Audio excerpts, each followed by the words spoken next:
Testing 1 2 3 guys. Testing 1 2 3 testing. Thank you for your patience, guys. Yo, what's up? Welcome to Vencabot, Roze Blud action. My name is David, guys. I'm joined on the mic by a very special guest tonight. It's Drew from New Hell Studios. This game is Roze Blud. It's actually pre-released. It comes out on February 2nd. Drew, what's up, dude? Hey, how's it going? Thanks for having me. Dude, it's fucking going great, man. It's a pleasure to be able to try this game here. This is a game that you are pretty much the primary creator. Let's get the credits open here, in fact. Yeah, Drew K. Dev, art, gameplay, game design, concept, story, character styling, Vito portrayal. Is that you? Are you Vito? That's me. I'm Vito. Let's go. Voice acting and unlisted duties. But you're also joined by friends like Taylor Shechet, which is the 3D artist, P. Nick Curran, the director of photography and character capture. Oh, sick. That's the digitized sprites. Material Soul is the music provider. We have Mia Anter, Joe Stolman, Laura Alfisher, Jason Vachula perhaps, the Mirror Team / Mr. Gadget, who provides some netplay advice, looks like, and netplay assistance. John O'Riordan, Ellis Wynn, Patrick McNamara, Aaron Lemke, Danielle Wynn, and Henry Yao. Vito styling. Oh, did he provide some of your costume for Vito? Yeah, he's this guy who runs this Army Navy bag store out of Lower Manhattan, and he's kind of like a local legend. And I came in, and I was like, I need to be like outfitted like a military guy. It's like Army Navy bags, but there's some Army clothes. Right. And he was like, yeah, you need these kind of suspenders. He hooked me up and like some gloves. And so I told him that I would put him in the credits after he sold them to me. And his kid plays games, and I haven't actually gotten to talk to him at all. He actually kind of got like semi-famous because actually it started as a sad turn good story. He had someone, during the pandemic, I think, threw some rocks through his window, and he but like everybody rallied around him because he's such a sweetheart, and he became kind of like famous with a few like influencers on Instagram who are buddies with him now, and brought him a lot of business, and so his business seems to be doing really well for a very niche business. It's been around for a long time, so he's kind of like it's like a heartwarming tale and a good guy, and I had gotten in touch with him a while back, so I wanted to give him a shout out. Dude, dope story. Neon says he provided the Vito drip. I guess he did, right? Guys, I can't wait to see this game's, its visual style is so distinctive. If I play the story here, it should play the intro, right, I think. Yeah, definitely. Yeah, listen to the story there. Action clashes with the corporate governing body of the United States of America, CGB USA, continue in the heart of unceded Roze Blud territory. Stretched thin by their policies of global control, the CGB USA seeks to consolidate power at home. Vote brass. Vote board a note from the pew. Trading blood for blood, fearless druidic warriors enact the tenements of our spiritual mandate for radical environmental protection against a destructive mercenary force. Yes. The national effort to extend democracy. Need. As the days go on, our numbers drop. The fighting has moved to a weapons research facility on the south side of the Bison peninsula. resemblance. Having liberated political prisoners, Roze Blud now defends our land with lethal force, resisting the cruel goals of the American resource extraction plan. To stop this government-sponsored terrorism and repel all invaders, Roze Blud will stop at nothing. There is no cost too great to defend our homes. Yeah, I love the split screen at the end too. The split screen is quite evocative of the actual gameplay, right? Yeah, for sure. We're going for that. Okay, guys, this is Roze Blud. It's a top-down arena shooter developed by New Hell Studios. The second game ever by our friend Drew here. Dude, I want to play the tutorial real fast, kind of explain to the viewers here how the game works. But you can give me a little bit of feedback as well as we get this going here. Let's try the tutorial here. Control-type gamepad, sure. Right.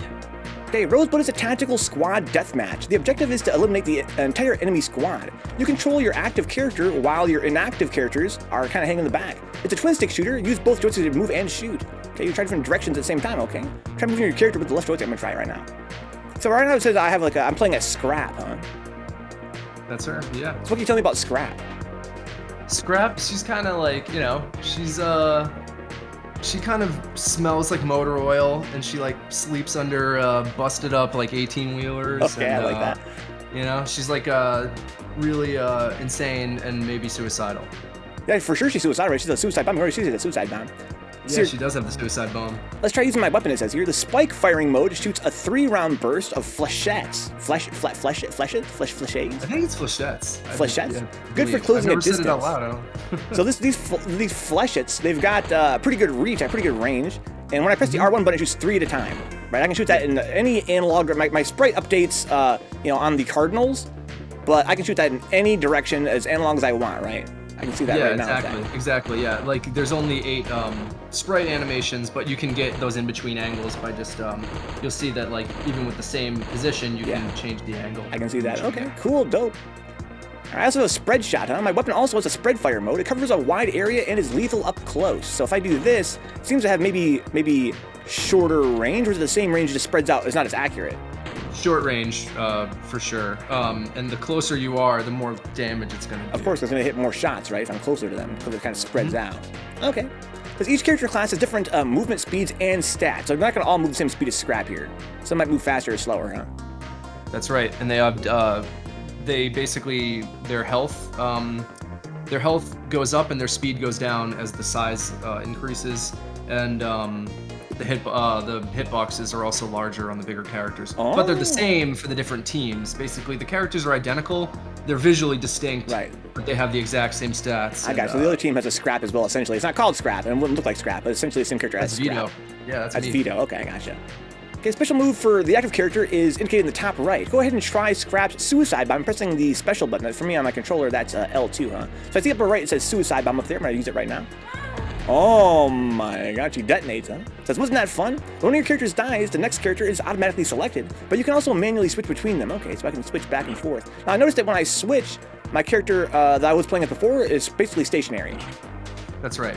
All right, so here's the shield around them comes back again, which also prevents a certain amount of damage from being taken. Okay, so they can take some damage even when they're shielded.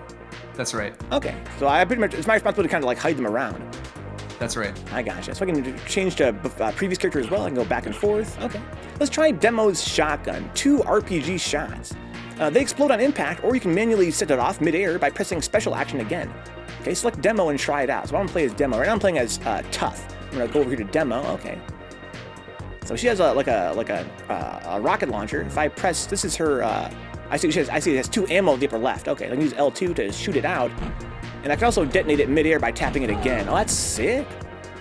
So you can put it basically in the area where you think someone is or where you see them, and it doesn't actually have to be accurate enough to hit in order to do damage. So Berserker has a charge. For a brief time, you can fight with your shield on and a nice speed boost. Okay, and here she has Berserker mode. So this little aura around me, I learned this playing this game last night in the tutorial, but this is not like an aura per se. It's just essentially a way for me to see my own character in dark spaces. It's kind of like a spotlight, basically, that only I can see, right? The light, yeah. The blue shield is a shield. Yeah, if I tap L2 with Berserker, I'm gonna get my shield up, I see, and I can go faster, and I'm kind of less vulnerable to attack. Huh? Yeah, exactly. That shield that you have on when you're inactive is active for you even during movement for a period of time, and your speed goes up. So you can use that to really get in right in their face because you're about to die, or get right in someone's face. It has sort of kind of double utility. Gotcha. So it says here in Roze Blud, you can hide in the shadows where the enemy can't see you. Only you can see the ring of light around you. Grab the floating green orb to activate a brief night vision. So this is what I found about the game, the most interesting when I played it last night, is this idea of there being like a stealth element, where although I can see my own character in these dark shadows, the enemy cannot. In fact, if I go over here to the right, you've put some little some targets for me here, and they are hidden in the shadows extremely well. If I touch that night vision, I can see them over there with a really cool film grain effect on top. But without this night vision, I totally lose touch with them. I can actually, right now, they're totally in shadow. They're totally gone. Which means that in real gameplay, you can like hide down here, for instance, and shoot out of the shadows toward those that are in the shadows. It means when you move, you have to be considerate of where you're moving to and how you're moving through this environment. You want to maybe stay in the shadows. And it also means that when you are leaving your characters, like when you're changing characters, you want to leave them probably in the shadows so that you can sort of, they can be sort of protected, right? Yeah, that's right. And you can also, if you haven't noticed, the different gunplay has illuminating effects too. So shooting can reveal your position or it could reveal someone else's position. Also, I can shoot to see these guys better. Oh, that's sick. So yeah, you always want to be careful. The flechette, you have infinite ammo of the flechette and the shotgun, the spread, but they're also, you don't necessarily want to be spraying all the time because it also gets rid of the stealth. Shadows. Oh, wow, that's super sick. Okay, so I think I understand the game more or less. Now, I should warn you, Drew, that I'm not really experienced with shooting games in general, whether they be top-down or first-person arena shooters. But I'm hoping that I can kind of learn to play the essentials here as we go online for the first time. So let's before we actually go online, I'm not. We'll play. I'll play in a style that I think will make things fun and interesting while not overly going easy or anything like that. You know, whatever. We'll feel it's something fun for the home audience. The home audience. I love it. If you want to create the lobby, it's good too because the host. So it's a peer-to-peer. Well, it's basically a client-server model where the host is connecting to oneself. Okay. Himself or herself, their self, and so the host will have a good connection, I think, because we're pretty geolocated close. But the host is going to have the best performance. So I'll have you go ahead and host. Gotcha. Find you. So let's do like a best of 3 here. Sure. So are you white mage? I am white mage. Yes. Gotcha. Okay. So let's see here. So I want to see storage east, storage north. Let's go to maybe central. The central maps are the sort of standards. Maybe a good one to start with. Gotcha. Let's go to research central. Research central is awesome. Yeah, I like that one a lot. Oh, you can see when I'm changing the maps? Actually, well, yeah, I popped open Twitch on my phone. Gotcha. Just curious if it actually showed on your side, like in the actual lobby itself. It does once you change it. Oh, okay. But no, not until you change it. So I think I'm gonna be need this time. I haven't played as need yet. Okay, let's see here. I want to start the match. I cannot. Yeah, there you go. You're ready up. Gotcha. Okay, I like the zoom out view here. I like that fight sound effect as well. Okay, so I see I start with a little need logo here at my base. That's pretty fun. So does your base have like its own sort of aesthetic to it as well? No. This is basically the idea is that you're kind of this facility was need property, and now Roze Blud is kind of I see. Okay, and doing guerrilla tactics to get it back. So you can kind of consider this like a taken base of needs. Okay. Or maybe there's an ongoing conflict somewhere in between there, you know? So I see that some of these environmental aspects also seem to have generate a little bit of light as well. It's kind of cool. That's right. Yep. Oh shit. Okay. So now I can actually. So I can actually move. Oh shit. Stealthily here. And I should probably move my guys maybe out of my home base. You think that'd be like a thing you want to do early on in a match, right? Because it can be helpful because the opponent could potentially like run in this and suicide bomb everybody or do something else like that. But I think you know, I was actually. I mean, I. Sort of influenced by different even fighting games in a way, and like you may expect your opponent to be doing that, and if they've been doing that, then they also could take advantage of the fact that you think they're going to keep doing that type of thing. Right. But yes, I think it's good not to have them grouped up for sure. There is a certain serious vulnerability with that. So okay, I see. So oh nice, you just got scrap. See if I can move one of my dudes here. And yeah, so when we're not playing with them, they do have a shield as well, which is kind of cool. So they're not totally vulnerable. That's right. They do take damage though, but it's a bit decreased. Oh, because they're not shooting, they're going to be much harder to see without night vision. Like they're pretty safe in the dark when you're not playing as them. Unless your opponent happens upon them, though. That's true. They could start taking them down. Oh shit. Ah, got me. So this guy's got the rocket launch here. Rocket launch here. Mm-hmm. Oh fuck. Nice. So I'm out of. So how do I get my ammo back? Because it's just not there until I do another match. Time. Yep. Okay. So we only have 2 uses. I see. Those are pretty quick matches then. Yes, for sure. Very fast. Okay. So I'm on the opposite side. Now it's kind of like tennis. You kind of switch. It's actually nice. randomized. Oh, it's randomized. So okay. You don't necessarily know at the beginning where you're going to be. Gotcha. And that becomes more interesting, and some of the levels are asymmetrical. All the central levels are symmetrical and pretty balanced. But I wanted to have, you know, I have 9 levels total, and the other ones were intended to be a little bit more experimental. So the side switching can become pretty interesting in that case. Berserker! So the extra speed boost is really, really clutch. Nice. Okay. Uh-oh, you're not in that base. I only have 1 left. Oh, I see you used the night vision as a bait. Oh, that's pretty smart. Yeah, exactly. And it's also the idea was I think camping is a legitimate strategy, but I didn't want it to be a very attractive one in this game, so the night vision being in the center is the sort of intent. The intent is to draw people out.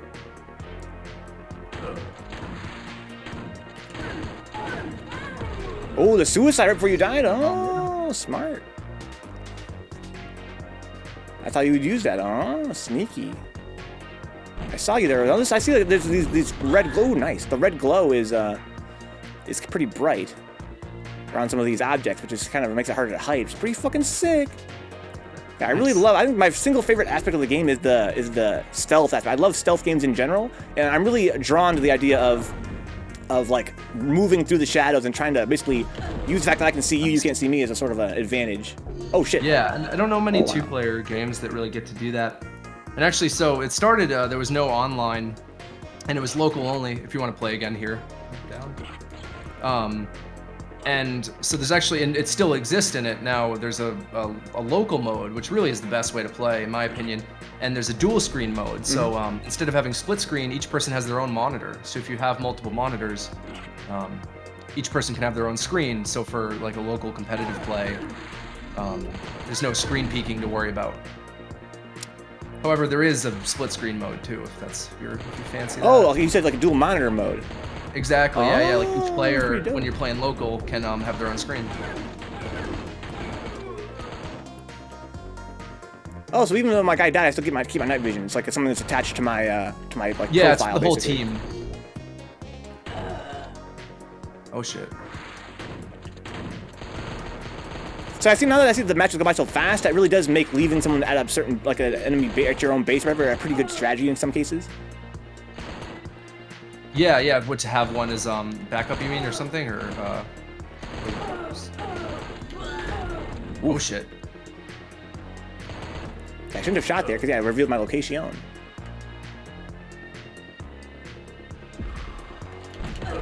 Shit, Oof. nice.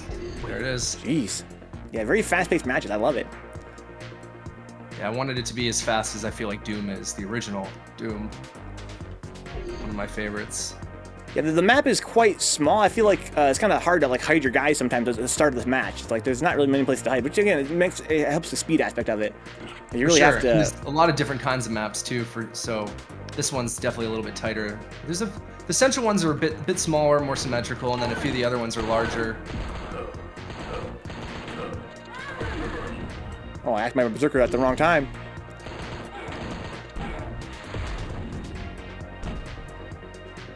I respect that. Retreating and throwing the bombs behind you. Nice. Oh shit.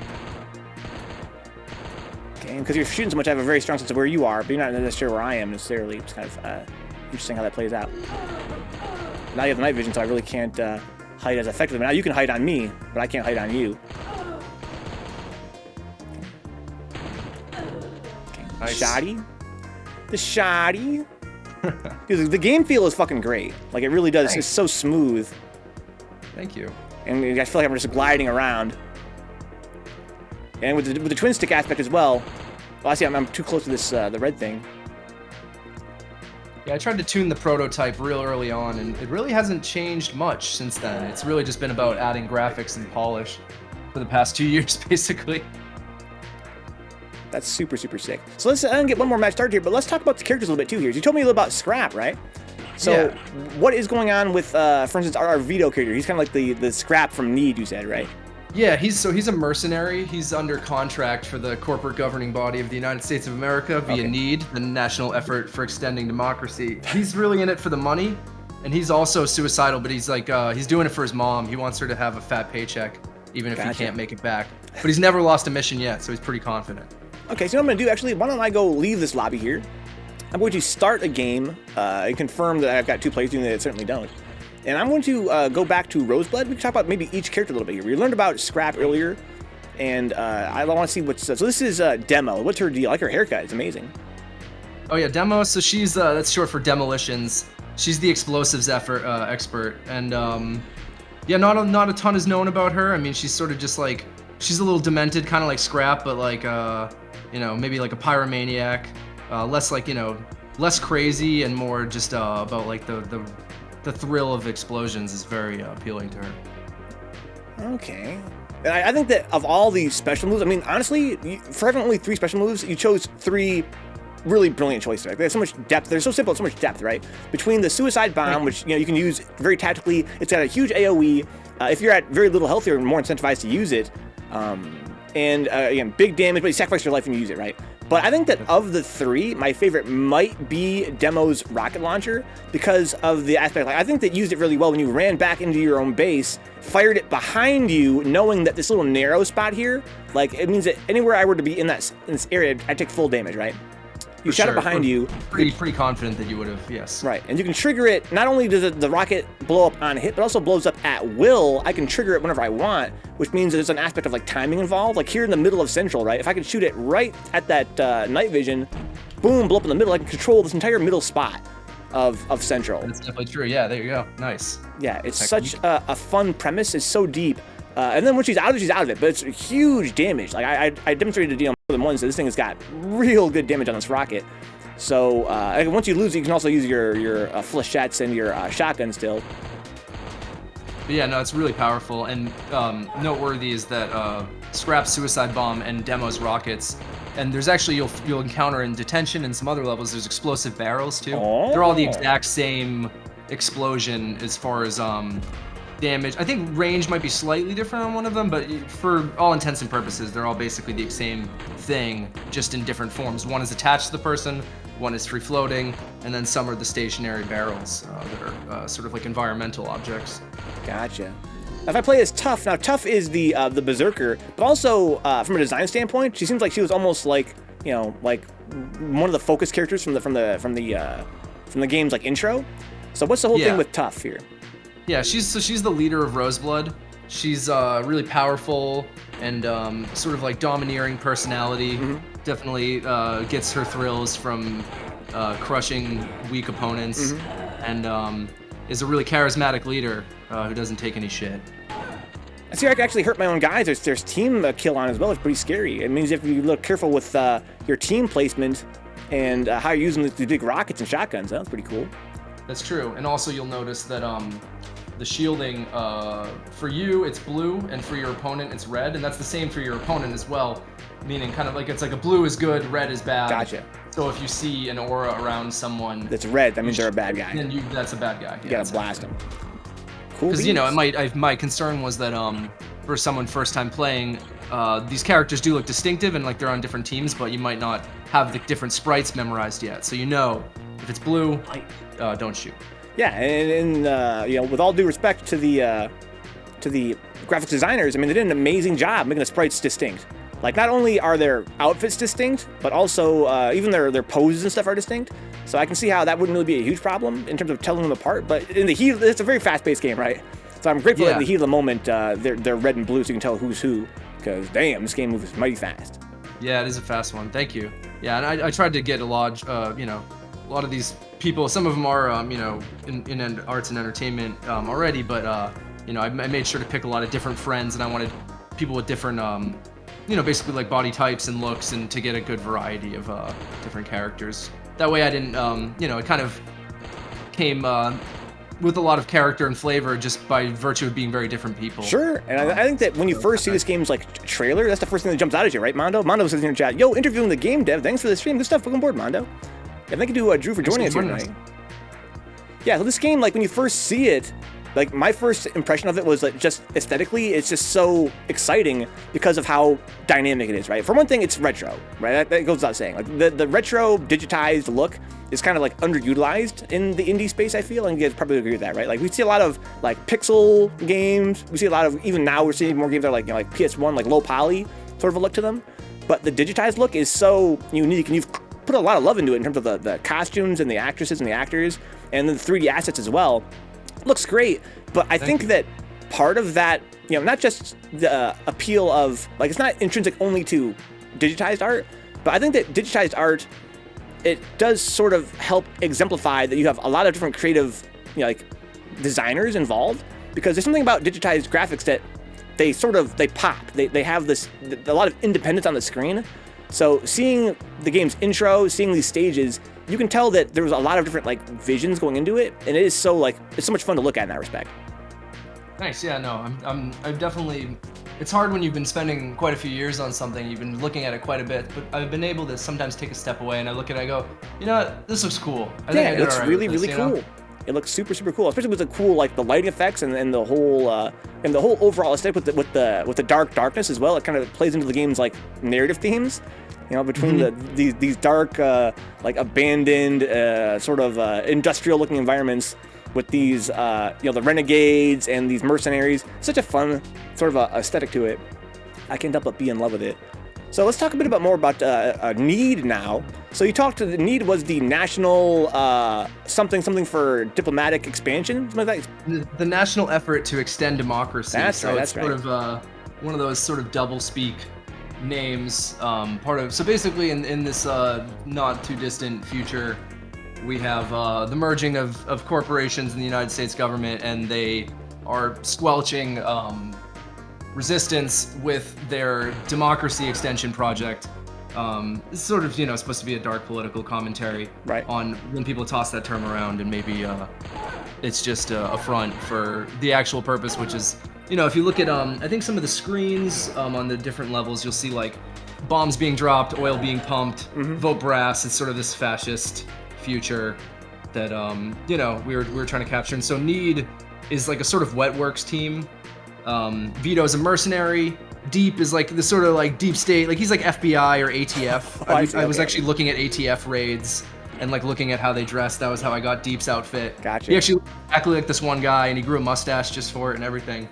And then Brass is the sort of like, he's like a general meets, you know, fascist politician, kind of like, you know, a Pinochet, or of course M. Bison, who is obviously a gigantic influence for the look of that character. Amazing. I noticed. So yeah, they're bad guys. They're like the like, you know, evil empire coming into Roze Blud's like the resistance. Democracy against your will. Gotcha. So in the chat here, Note LePew says here, send Vito's mom a PayPal account. Yeah. He's familiar with some of the lore. Yeah, Vito's mom. Vito is willing to risk it all as long as he knows he's got, you know, a special someone at home who's his mom. Well, dude, I'm excited by that. But, you know, I wonder if we might see in a future, you know, as the game kind of develops beyond its launch date, maybe more lore, right? Like, I'm hearing you have a lot of lore in your mind. Oh, yeah. I want a lore menu. It'd be very cool. And you've seen it with Mortal Kombat, which is obviously a giant influence, too. These screens where they'll show the different character and give them their little backstory. Yeah, like a bio or something, right? I think that's a pretty high up on the list as far as candidates for post-release items. You know, I think it's really, I wanted to have it on launch, but of course after 3 years, I was thinking, oh, I could do this in 1 or 2 years, and then 3.5 have gone by. So I'm excited to get it out and have people play. But yeah, there's definitely, I have some intentions to build some more lore into the menus, and I think that would be a lot of fun. Yeah, the effort really shows. I mean, so I have another friend who's really big into game dev, Karina Dea. And I think that you and she have a lot in common insofar as I think that a lot of upstart game devs have this fixation with, like, I don't know, maybe the romance of game dev, which makes total sense to me. I'm very much the same way. But what I love so much about Roze Blud is that the gameplay is so well thought out, and it is so beautiful to look at. But first and foremost, like, as I'm kind of goofing off here in the de facto single player mode, which is to say there's this my 2 players kind of standing still there. But as I'm moving around the environment and feeling the game out, it's just got so much depth, right? It hits that sweet spot that so many developers, even in the AAA space, fail at, which is that it has that simplicity to pick up and play, but because of the way the mechanics work together emergently, there's this aspect of depth that sort of arises. And it's just brilliant. I can't help but be stunned by. I guess what I'm trying to say is that the effort you put into it, both in terms of the design and of course the presentation, that has come together so beautifully here. I'm really excited to see how this game kind of develops as it sees like a post-launch life, right? Yeah, no, and I'm like truly one of the things I'm most excited about is getting some talented players in. I mean, really, players of all different skill levels are invited, and I think we'll have a lot of fun with it. But personally, I want to find people who can kick my ass and surprise me in ways that I didn't expect, and I've already started to be able to find that, and I'm really excited to see what kind of community can develop, and excited to have some good matches with people, really. Dude, good matches. In the way that there's gonna be a high skill ceiling and a lot of creativity with players, hopefully. So I'm gonna make another lobby here, And Yeah, sure. I think what I'd like to do next, if you don't mind, is I'd like to hear your insight as someone who's been playing the game. Because I see on your Discord you've been playing the game a little bit with other streamers and stuff. I want to hear what your thoughts are, like tactically. Like, let's say we're starting a match right now. What are your first thoughts when a match begins? Yeah, like one second. I'm just going to take my sweater off because it's getting a little warm over here, and then put my headphones back on, and I will Good get idea. into that. So you said that detention has explosives? Or was it maybe storage? Yeah, we can do. We played in research, storage central, detention central is all good. So another thing to note before we get into that is that there's 3 themed levels in the game. Oh, okay. So there's research facilities, detention. They're all part of the same facility, but it's like the research area, the detention area, and the storage area. And so there are 9 levels in total. There's a few different ones for each theme, and yeah, so that's basically that. Gotcha. So I don't know, yeah, as far as strategy goes, so when I jump into it, I don't know, because of player style is so, it's so dependent on player style too. I think that I try to feel out what my opponent's going to be like or what I know they've done in the past. But I think, like you said, one thing for sure is definitely trying to find a way to advance some of your troops, your units, your people, so that they're not all bunched together is definitely one of the first things. And that might even just look like spreading them out a little. It depends on the level, but I think I tend to do that. But then other times, maybe, I know that my opponent's been running to that night vision very early every time now. Well, maybe I'll just take my scout character, the smallest one, Vito or Scrap, and I'll just rush for the center. But then, that obviously could be used against me, and then maybe someone will then go rush my base. But yeah. Those are some of my first thoughts, I guess, I'd say. My first thought as a total novice is like, I gotta get my guys in the shadows. I gotta put these guys in the shadows somewhere. But it strikes me that, if I'm doing that, there's a sort of like a Zerg rush aspect, right, that comes through where I could run. If I know you're going to, that was a really cool stage. If I know you're going to try to hide your guys, I can run straight to your base and start to light them up. Exactly, and so you see right here that I've kind of, even if you want to come just actually take a look without shooting me for a second here, you see I kind of move them not too far away from each other, but just enough that if you were to suicide bomb in here, they're not all gonna die. Yeah, that's really, really smart. I kind of tap like 1, 2, 3, move them out just a little bit, and then I start rushing. Yeah, that's kind of what I was doing as well last time. I was trying to move my guys in such a way that that I could basically move them into shadow as fast as possible. And as I'm doing that, I'm thinking to myself, Drew has fought too many players before. That's gonna be a very common strategy. He must know where they are, right? They're gonna be right here beside my base, like right here and right here, essentially. That's the closest shadows I can reach, right? And again, the mind game aspect that arises is so much fun, right? The fact that you can kind of there's reads involved is very fighting game-esque. A lot of reading, yeah. And even though when I was designing this, I wasn't actually playing as many fighting games, I think some of those aspects really stuck with me. And right here, actually, so we can check out the oil drums that we had talked about. And these will explode? Yeah, go ahead and shoot them. Let's see here. Now, can I hurt myself this time? Oh, watch out. Oh, there you go. I was just curious if I could kill myself that way. And they can chain too, or like if one barrel explodes, it'll get the others, just like Doom or, other games like that. Sick. Can they be moved? They cannot be moved. Gotcha. But one actually, so the game is not going to launch with the level editor. Okay. But all of the levels are human readable text files, basically. I mean, YAML, but it's the technical details don't matter. Yeah. And it's just a series of coordinates, and they can be edited by hand. Ooh. Eventually, I do want to have a level editor, but speaking of moving, you could easily adjust the position of any of these. So I wanted this to be future-proof. People can make new levels for the rest of the time. That's super sick. So that's coming in built in. You mentioned that that the stages are in YAML. Can I add new stages, or can I only edit existing stages? Oh yeah, you can add them. Oh, sick. So just out of curiosity, it's kind of technical, but how does the game know how many stages you have? Does it read from a directory and every stage in that directory gets added to the stage list, or what? Yeah, I think that's the case. I think I believe, forget if it's during it doesn't necessarily matter, but it's either during initialization or when you pop the menu, it's gonna read everything that's in that directory. And so there's the game launches with a directory just called blood files, and so you can add new ones there. Gotcha. So Mondo in the chat says, I just joined, missed most of the interview, but basically the concept is evil versus good guys in a light and shadow gameplay arena, or is it bad guys in both sides battling? Well, Mondo, the plot of the game is that you have Roze Blud, who are kind of like a resistance group, and you have Need, who I'm playing as the bad guys, who are more like the guys that sort of run the world as it is right now, like the existing fascist government. That's fair. That's right, yeah. And they're part of the way that they're making money and is through like, you know, environmental destruction. And so Roze Blud, or importantly, actually, I forgot to mention, they're also druids. So they worship the earth. Gotcha. And they're not happy with the earth being used to make money and being ruined in the process. So they're there to radically protect it at all costs. Gotcha. Oh, you hit so many guys around here. So this stage I like way more than the last stage personally because I love that it's big. Oh yeah, and they get bigger than this too. So this one's actually even on the medium size, I would say. I think it's pretty fun. I like having more space to hide my guys around and also to have to find your guys. Like, I like that aspect of the game. There's going to be another research level that you'll like then. Also, have you seen the hit indicator? If I shoot someone who's off screen, hurt, yeah. It should show their little face in the corner.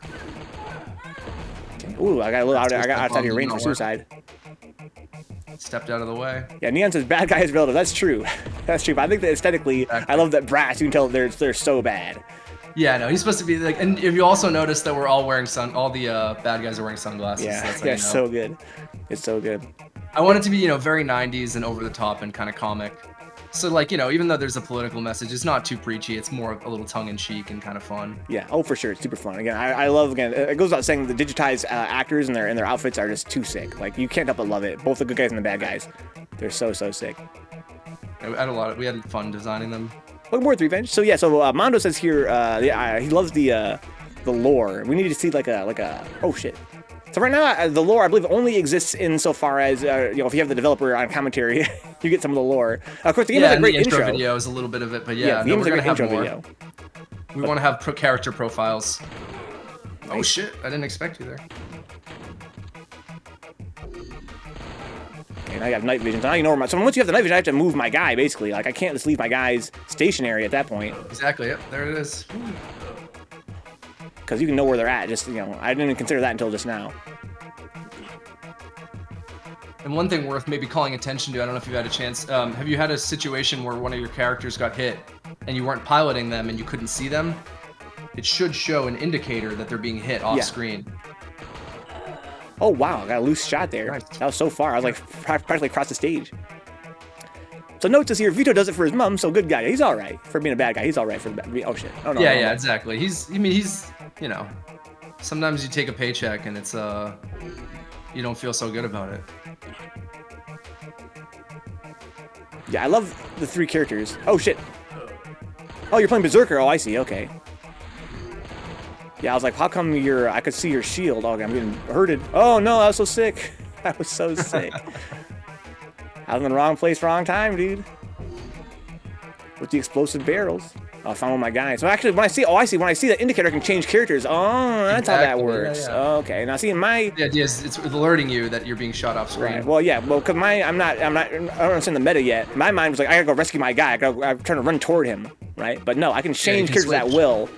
So yeah, I switch to him when I'm taking damage to be able to defend myself. Oh, okay. Some other secret strats. If you spread your characters out across the map, you can switch between them, and you might see someone because the camera has to zoom to character. It actually ends up sweeping across the stage. Oh, that's sick. And so it gives you an opportunity. And that was not a design intention. It was something I discovered after I made it. And I was like, you know what? That's pretty nice. And people started picking up on that without me telling them, which was pretty cool. But it wasn't something I went into it thinking, you know, you'll switch characters and it'll reveal the whole map for you. It wasn't really what I was thinking, but it did have that effect. Logboard Ace says, I main Raul Julia. I can definitely see myself waiting to pounce on soldiers from the shadows. Yes, I love the shadow aspect, right? It's probably this game's like most profound aspect to me. Of course, the top-down shooting is so much fun and it's so well thought out. But I absolutely love the fact that it's like sneaky. You have to like hide. You have to, you know, jump out. You have to change characters. Like I mentioned to Drew earlier that I feel like there's this aspect of like if you position your characters just right and you are see an opponent like run to a corner where you have a guy, you can switch to that guy real fast and blow him up, right? If you have a sense for where they're trying to move to, it evolves into this whole like skill set, which I've definitely not developed yet, where like I have to have like familiarity with like the stage layout and my different guys' powers and where they're positioned. I can really, as it stands right now, I don't really remember where my guys are at. I don't really have a good memorization yet of that aspect.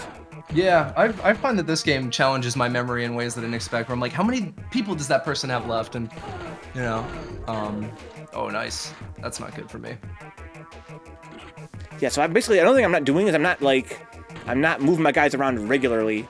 I'm not like switching characters a lot and sort of trying to capitalize. Oh,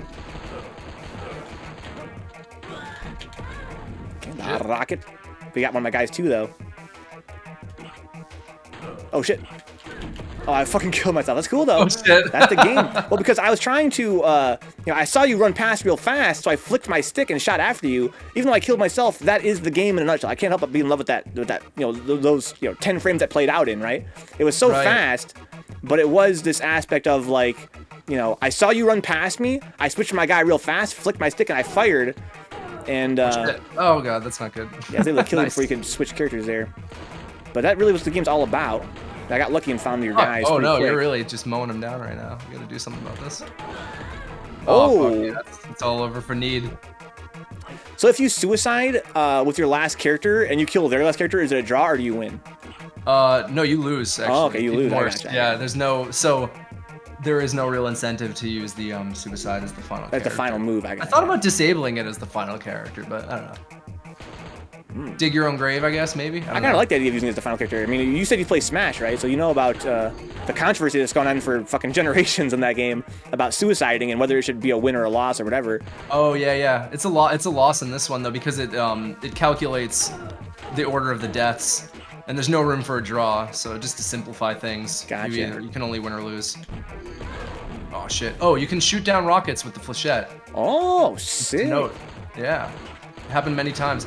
Sometimes I've shot rockets at opponents and they shoot it down in my own face and I die. It's not a good feeling. Oh, I see. That's sick. I think I've seen a clip of such a thing. Yeah, and you can retreat. So you can like retreat and fire away. If someone's shooting rockets at you, you can shoot the flechette in their face and potentially frustrate that. Oh shit! I had rockets too. That was dumb. I'm starting to see how I'm starting to get the hang of switching characters more. Like I feel like there's a Twitch aspect of having to change characters pretty often. So Mondo says here, I might be too drunk, but this reminds me of Metal Gear Solid 3 Snake Eater before they added the 3D camera. Like trying to strategize with narrow top-down view where someone might shoot you from far away and basically feels like a super tactical about everything. Yeah. Oh yeah. I'm a huge fan of Snake Eater. Great game. Probably my favorite of the Metal Gear Solid series, though I haven't played 4 or 5, so take that with a grain of salt. But yeah, fantastic game, definitely very influential, and I grew up playing the first Metal Gear Solid, so definitely lives large in my mind as far as tactical espionage goes. And even the tactical arena shooter or tactical squad deathmatch, whatever I'm calling it, was very influenced by the Kojima. Yeah, I noticed that. The tactical, tactical espionage action. Yeah, I mean that's great. When your marketing is more like aesthetic, I think that's really cool. And we're both very influenced by Escape from New York, obviously, too, so. Oh, you got away so fast. I saw you briefly. And hopefully you recognize that sound by now. That's the sound of the night vision respawning. So it respawns about 10 seconds after it's used. So I kind of ran real close to my own guy there. Oh, nice. You kind of got a couple of my guys back to back because I kind of was too close to him. Multi-kill. Oh, nice. Roze Blud wins. 6 soundbite. Nice. That's my girlfriend, actually. Oh, for real? All Let's the go. voice acting, besides the intro, which is one of my friends, Danielle, we did all recorded all the voices at the height of the pandemic about a year ago. Oh, and I see. Okay, that sound. I know that sound by now. It means you got the night vision. I have to be I have to really move my guys around now. Oh, ooh, try to get cover there.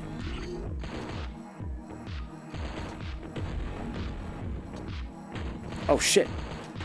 I see. There, intentionally or not, you used the explosion to create light, and maybe think that that's where you were, but you weren't there. Like, that's pretty fun. Yeah. That's actually an interesting concept. I hadn't thought about that. I think it's more just to illuminate, and I thought if you were there, you'd be dead at least.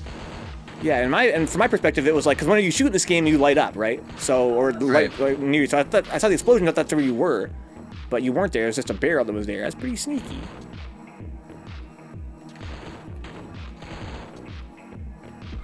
So Mondos is here. I'm super subjective here, but I don't like 4 and 5 as much when you're talking about Metal Gear Solid. I don't think that they're missing too much, huh? Yeah, that's what I'm thinking That's too. probably good then. Yeah, I'll take my time. Eventually, maybe I can get around to it, but I've heard as much. Yeah, 4 is booty butt cheeks. 5 is pretty good, but Snake Eater is considered by many to be the best. I was messing around a little bit with the mobile one or the PSP one. It's pretty good. I didn't finish it though. I was not that compelled. I forget which one it was. Yeah, I hear someone with the night vision. Shit! Oh, nice shot. In the face. I have the little character poses here when you see the winning, you know, when you're choosing your team, you see the winner lost screens. It's pretty cool. Yeah. They're like little animations that go through to kind of convey their personalities a little bit. For sure. We're trying to. We shot a lot of like, you know, I went into the shoot. We had like, unfortunately, I wish I didn't print 500 pieces of paper, but I did, which were just slates for every animation. But we also made sure to do some wild card footage as well. You know, so we did a lot of silly stuff, and that was a lot of what you end up seeing in the different intro video shots and the stuff like that. Oh fuck yeah, get wrecked. I just waited there. Yeah, you're just standing there like no. Like, Yeah, I was hoping you would go for that freaking night vision. Oh, nice. You saw me just barely peek into the light. yeah, I got the night. No, I have the night. Oh, yeah, vision. the night vision. Oh, there's more than one. Oh, did you? Oh, you grabbed it and died. That's right. You grabbed it and died. Oh. Yeah, and the whole team gets it. Yep. Yeah, right, Oh right, fuck! right. I just Oh, blew what myself the- up. Hey. Be careful with rockets in the corridors.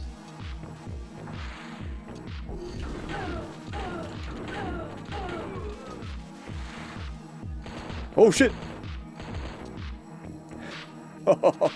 That's yeah, like you said, I've known Sender to suicide now. Oh no! I didn't expect it. Ooh, okay, all right. You're getting pretty feisty over there. I like it. I'm doing my damnedest, dude. I'm doing my damnedest. Yeah, that was good. That was pure. I was trying to win very intensely and did not. So I like that when that happens. Oh, I fucking hurt myself. Fuck. Okay. But you got the night vision guys that I did last time. Exactly. You got Yeah, it and so I killed it can you. it can be useful. Oh shit, there it is. There you make good use of it. I like this level. This might be one of my favorites. This is a really sick stage. Yeah, so with the extra speed of the Berserker, I was able to get in your face and blow you up. Yeah, you can just run over people. Oh, Basically. but you have Berserker too. Oh. It actually used to be even stronger. It's one of the few things I've tuned over the years. The shield used to protect even more damage, but I just thought it was too. You could just bulldoze over people. It was like being invulnerable almost. So Note says Need is too powerful, so they wear sunglasses in the dark to cover it up. Oh yeah, to cover up they have like glowing eyes, dude, for sure. Oh yeah, you know, I tried to make sure that the colors, because yeah, the colors actually make a difference, right? Because like the tough is red. That's why I wanted both the leaders to be red, and Scrap is actually, you know, got the black clothes, so she hides in pretty well. But that was a consideration. If it ends up being real serious, I could always patch it by just kind of nice job. Darkening the clothes or the sprites a bit. So maybe we should check out one of the other even bigger levels. Yeah. Like I think it's, unfortunately I still don't remember some of the names. So I think it's either research. It's not central. It's one of the other researches. Maybe west. There's one that's actually lit up too. So we can either way, whichever one you pick, as long as it's not central, they're both cool. Okay. The lit levels you'll see as well. We'll make sure to check those out before we during our stream. Bookboard Bootcamp? Just check Steam. It says 2 February. I'll check by then, says Mondo. Huh? Thanks, Venk and Mr. Dev for the heads up about this game. Hell yeah. Oh, this one's, yeah, it's totally lit up. Oh, I love the variety of stage. Oh, look, I got a glitch, though. Now there's a power up. I got a geometry bug here. Oh, no. Geometry bug? No, I'm trapped.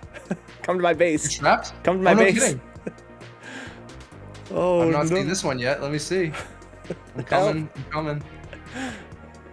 This is a pretty big stage. Oh, where'd you go? I'm up in the top. I went next to this computer. Oh, okay. At least you walked into there. Yeah, I walked into there and I can't awesome. walk out. We got a suicide. Hang on, let me take a screenshot. That's great. All right. Well, we'll probably have to get rid of that computer, unfortunately. Or figure out. I wonder if there's a way that you could figure out how I was able to walk in but not walk out. You know what I mean? Like maybe I should. That's incredible. Really. What if I could? How the hell did you do that? I'm going back up. I'm gonna kill myself.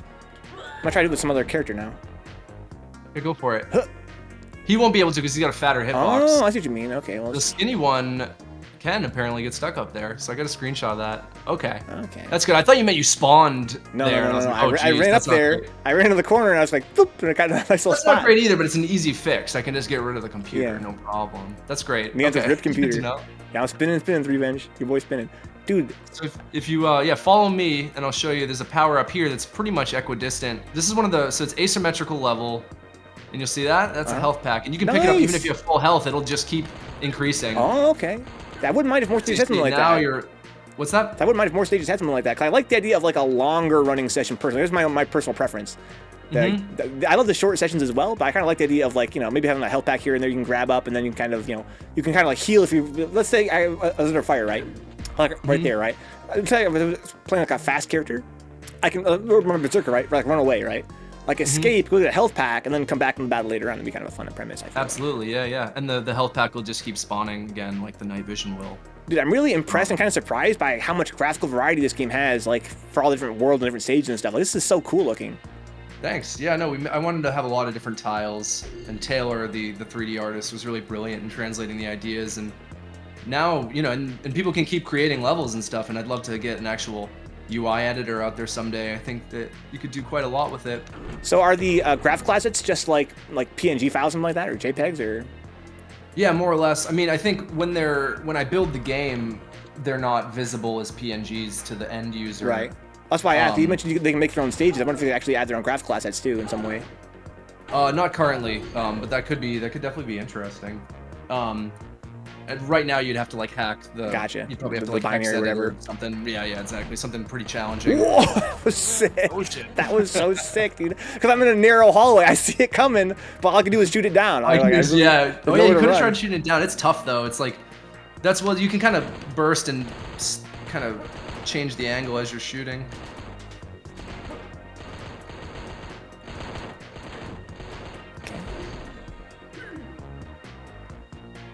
The fucking music is godlike. Dee. This was the first track that Material Soul put out. Is there more than one track of this game? I seem like I hear mostly the same music, it seems to me. No, there's 4. There's one for the intro and then one for each stage. Oh, for a different type of stage. I gotcha. Okay, that makes sense. That makes sense if I heard the same one for so long, because it was the research stage. Yep, yeah, we've been on research for a little while, right? Oh, nice. Very, very fast reaction there to go for suicide. So honestly, the stage is fully lit, so imagine the gameplay is going to be very different. Yeah, it's going to be very different indeed. Like, there's an aspect I saw earlier where I was chasing after Drew, and he's able to sort of like, run away and shoot back at me. So normally the shadows would make it very like easy to escape, but because he was fully lit area, he had to keep running, right? Kind of like a fun like cat and mouse aspect. Okay, here we go. Let me try Research South. Yeah, this one's another asymmetrical, but dark level. Very dark in this case. Quite a bit larger than some of the other ones. So in stages that are big and dark, the night vision becomes even stronger. It becomes so important. Yeah, that's fair for sure. And this is basically about as big as the levels get before on weaker machines the performance actually starts to drop off. Really? I wonder why that would be. Lights. Yeah, it's just Unity's 2D lighting system.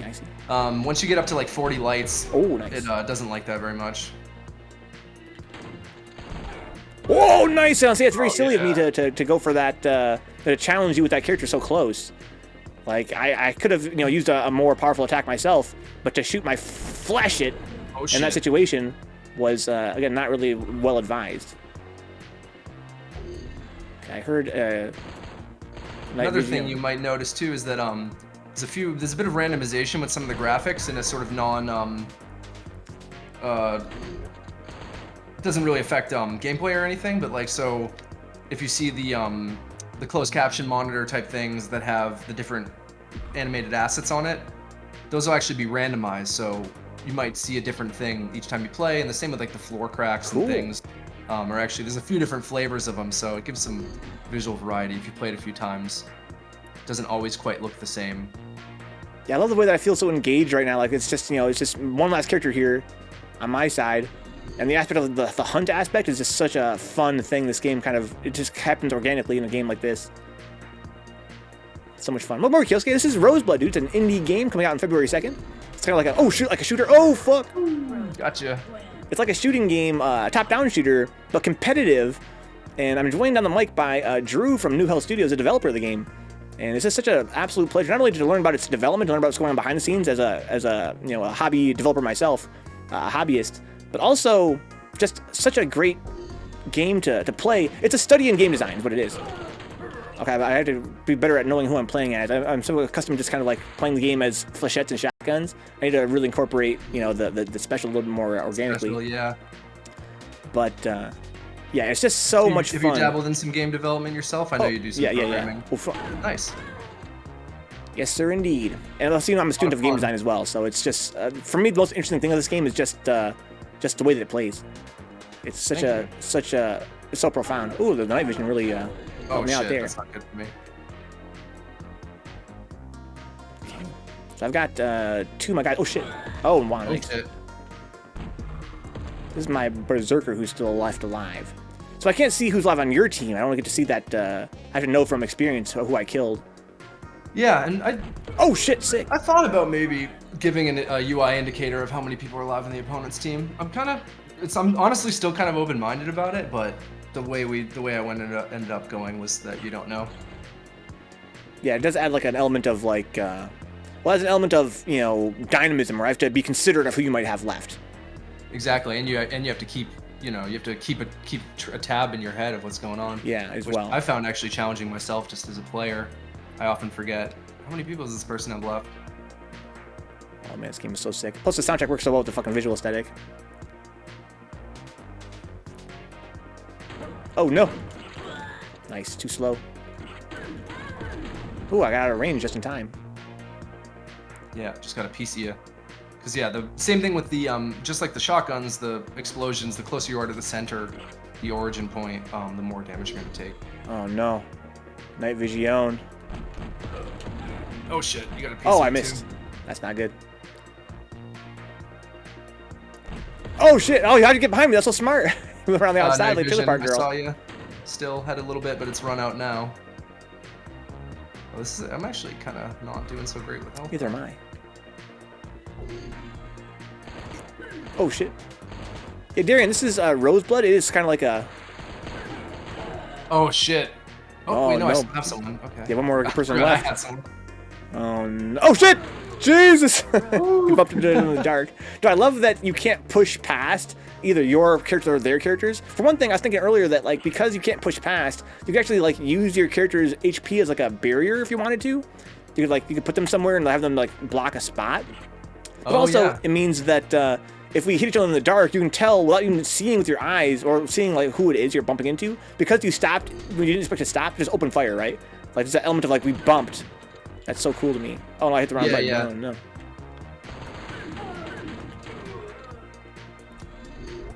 Dee. Welcome more, Dix. Yeah, the face cam is back, dude. Face cam is back. At least for today. Yeah, this game is super fun. And I think that, you know, we talked before about indie development and how you have to sort of... Oh, shit, I'm really just kind of going ham. We talked a bit about how you have to make the most of very few resources sometimes. Oh, shit. Interesting how that played out. I pressed suicide before I was killed, but I guess there's like a startup time for it, maybe? There is, but it looks like you went fully through it. Once you've... Oh, yeah, for sure. It's not like I was invincible, like I was committed to it. But I was kind of curious. Exactly, yeah. I think once you press the suicide button, you can't take any more damage. Your health is instantly at 0. Mm-hmm. Oh, okay. Which is why you also lose if you do it. Oh, because you're already dead when you press it. Oh. But it also is in the good, and I guess on the flip side, the nice thing about it is that you're locked in. So if someone decides to shoot you, once you've decided on suicide, there's nothing they can do. Well, from a design perspective, I appreciate that there's like a startup time because it diminishes its strength as a tool, right? Because it means that if you're near me and I press it, you have time to escape.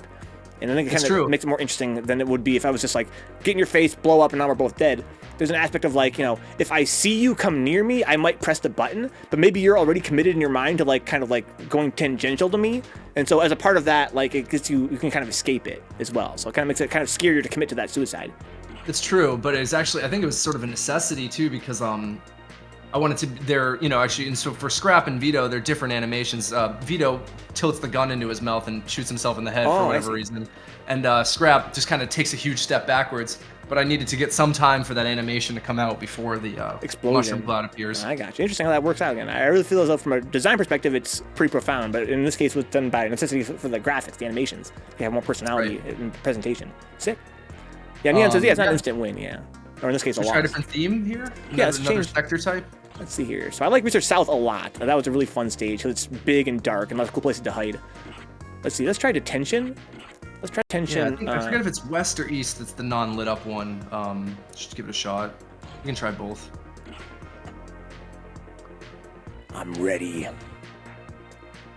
It's not even a new song. Alright, so this is one of the lit up ones. So in a lit up stage, it's almost not as important to move your guys, because if I see myself taking damage, I can just switch, like as a way to defend myself.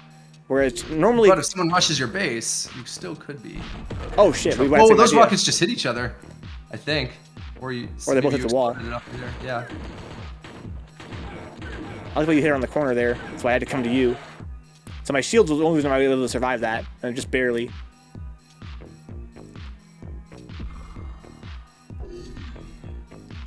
So with very little health, I have very little incentive to like hide behind a corner. One thing I've been doing is I've been finding a spot where, oh shit, I've been finding a spot where, like in the dark stages, there's a lit, like let me come near here. Let me come down and kind of demonstrate it visually so you know what I'm talking about.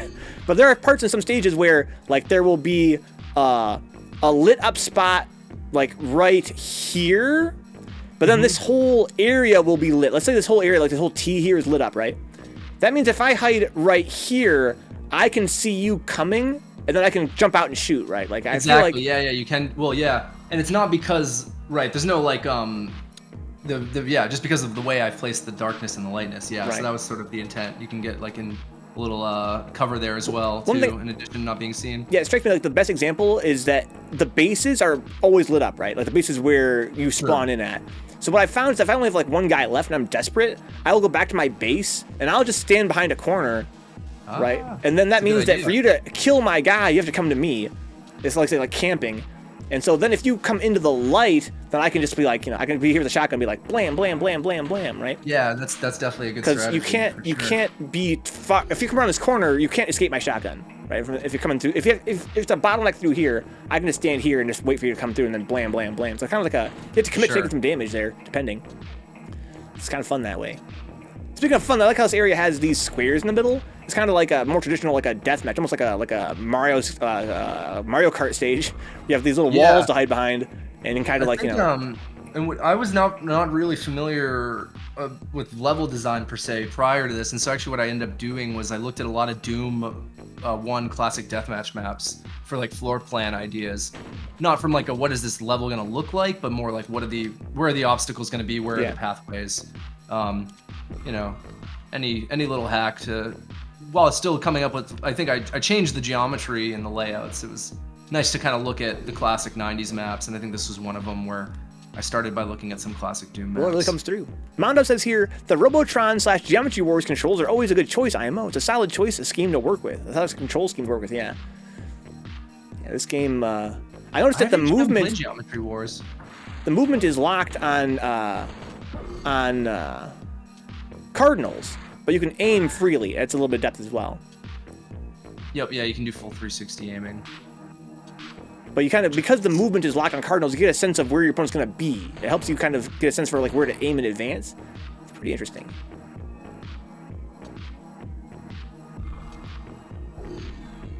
So I'm playing as, I have a bad habit of not looking at who I'm playing as. Oh wow, I took a lot of damage there, but it was, wow, that was funny. So I got Berserker left.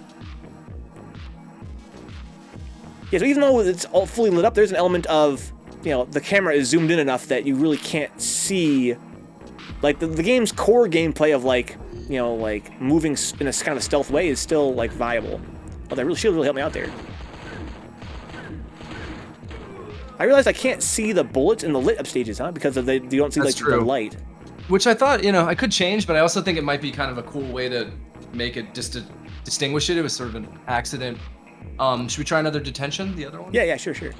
Yeah, I think that's great because also it adds a little element of a little bit more dynamism for these lit up stages. Because when you have the light, you lose, of course, the shadow element. You lose the sneaky element to a huge extent.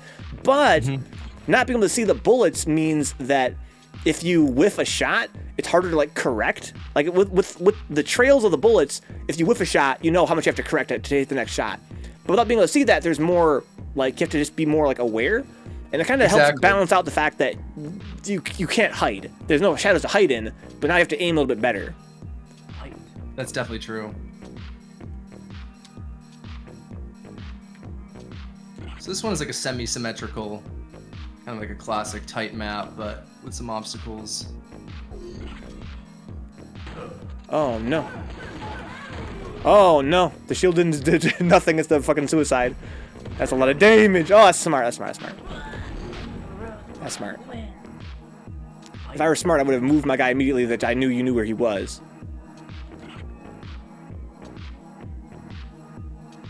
The soundtrack is fucking pumping. Thank you.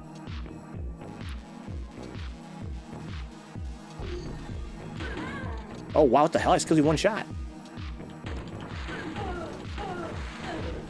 Uh-oh, yeah, that's gonna do you too. That's sick. Oh no. Oh, fuck. Oh wow, I I didn't kill my guy. And then, yeah, I wasn't so smart anymore. So one thing you can do, I realized now that you mentioned pretty it. nice at this game. Sorry, go ahead. One thing I realized is that you can bait somebody by shooting one of their guys once to make that little icon pop up. And then once you know where they are, you can, or once you know they're going to switch to that guy, you can go somewhere else. Like if I shoot one of your guys with a one flechette, and I know you're going to switch to that character to defend yourself, then I can, oh no. Hurt myself. I hurt myself today. So you don't want to have the suicide guy as your last guy. That's really not the truth. Yeah, no, I wouldn't recommend that. Although they are very fast. I hit the wrong button. I see. It could be advantageous to you. But oh, right. I see what you mean.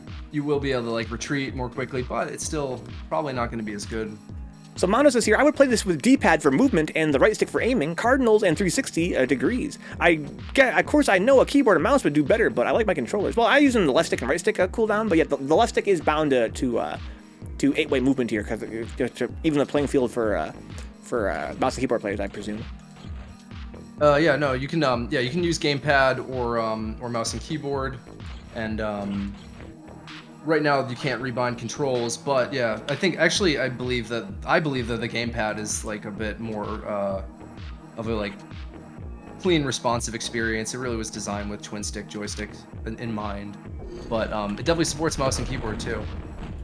Oh, nice.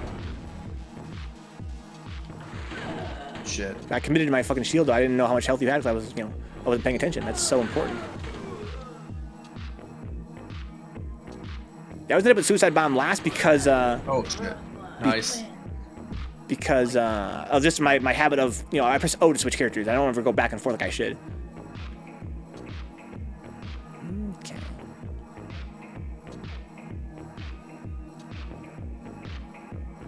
Boop, boop. Boop, beep, beep, beep, beep. Oh, no. Oh, no. Oh, double no. Oh, no, the fucking night vision's not there. Run away. Oh, nice switch. Fucking Thank sick you. switch. There's a switch right there. Oh, shit. Deep, deep, deep, deep, deep, deep, deep. Boom, boom. Okay, use your shield.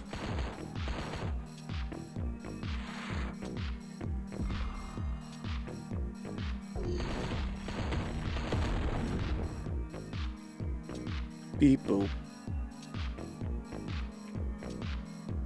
Oh, nice reaction. Nice reaction. Switch. Thank you. I was switching between the two characters, trying to see if I could see you on the map. Oh, sneaky. Another level? Yeah, let's try another level here. So let's see. So Another storage, maybe? yeah, let's go storage north.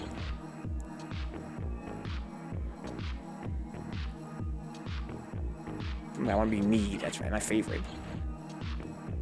I gotta be bad. You gotta be bad. I like how you can see the whole stage at first when it kind of zooms in at the beginning. Yeah, I thought that would give you an idea of if you weren't familiar with it, what it's And all it does about. for me as a total beginner. It's super helpful. So even though it's not dark, there's still some incentive to switch and switch often because you don't want them to all be bunched together. Like you can move, like basically switch like really rapidly even. Like I said, to get a sense of the map. Oh no, I got the wrong guy. I have to know who's who. Oh shit, yeah, look what you did to me. Oh no! Uh-oh.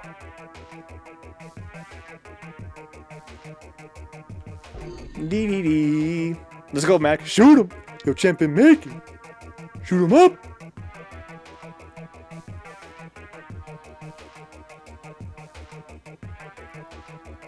It strikes me that I don't know where the health kit is, if there is one. This is one of these bright stages. Could be you could be farming it. It's asymmetrical. It's Where is it? Oh, well. I'm sorry. You could No, farm it's okay. I was like, you could theoretically farm it, right? If you farmed it, you could probably get pretty much like infinite health. yeah, you can just keep sitting there and sitting by it, but of course, standing still can be dangerous. I took it early. Yeah, there you go. So it's basically equidistant for both of us, or at least I was. Oh, I just shot that down in your face. I think. Oh, sick. Still had one left.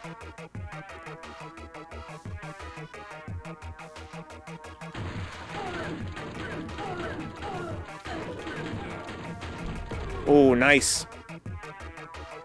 Yeah, I was doing a suicide bomb last because he's the guy that I always switch away from. Modus, it's interesting to hear the interview. I messed around with Source Engine and Unity making mods for friends. I'm always reminded that I wanted to make a full game that would be really hard as fuck. Kudos to the devs for pushing through the complexity, yes.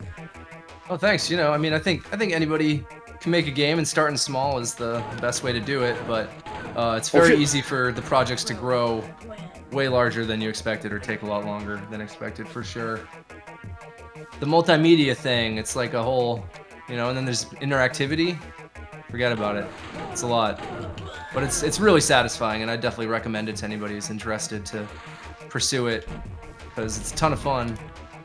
And yeah, I don't know, it's a great feeling to make something like that. I was Hail Married by a rocket on this long ass hallway. Did not get a huge reward for it. But I had a vision. Oh shit! And used both your rockets. Nice, you shot the barrel next to me.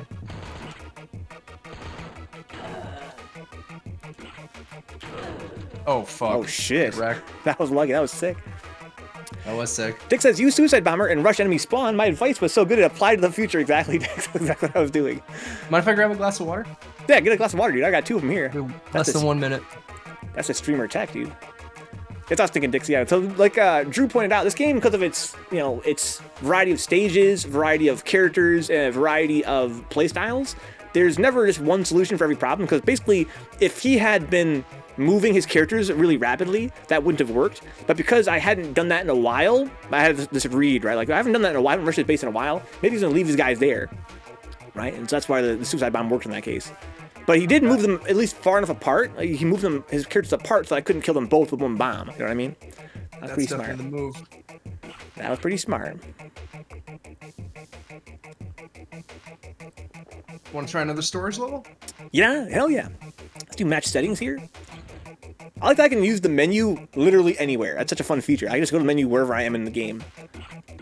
Yeah, and the in-game menu is a little bit more limited than the other ones, but again, wanted to keep it insanely simple. So Dick says, do characters have different movement speeds? They do, Dix. Yeah, basically the larger ones have slower movement speed and bigger hitboxes. And the small ones move extra fast. Exactly. Well, this one's real dangerous. This one has flashing lights. You can get into some shenanigans in here. I'll show you how. Oh, I see. Oh, yeah, you gotta move out of the base fast. This level's a little crazy in that sense, but you really gotta move people out because there's bombs literally in your base. Oh, fuck. Okay, take that tree. Oh, I hit the wrong button! in my mind, L2 is the flechettes, because R2 is the shotgun. So I think they're like left and right sides. Yeah. Okay, I gotta get out of this base. Well, I should make rebindable controls for that reason. I'm sure. It just takes some getting used to. I like how there's bombs. Oh shit, nice. There's bombs right by the fucking the night vision as well. Oh fuck, that's not good. Okay, so this is my favorite character I have left. If I could only have one character left, I want to be this one, the rocket guy. Nice job. Yeah, it's probably the strongest character. Oh no, nice job. Oof, hiding in the shadows. Oh shit.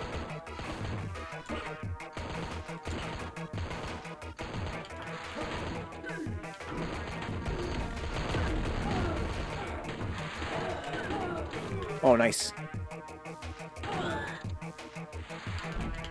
Oh, jeez. Nice. Oh, fuck, my guys, god, the what a whole team shot. What a shot. That was fucking nice. Dude, this game is And fucking sick, dude. thanks. Yeah, I'm having fun. Dude, Can't wait to get even more people in. Yeah, I think that for me, like, the peak, there's two peaks of the game for me so far, right? One is anytime where I see someone peek around a corner and I can shoot a missile past that corner and detonate it, like right past it. That's so much fun. But also, I love that feeling where you are chasing someone down as a berserker and you pop your berserk just to catch up to them.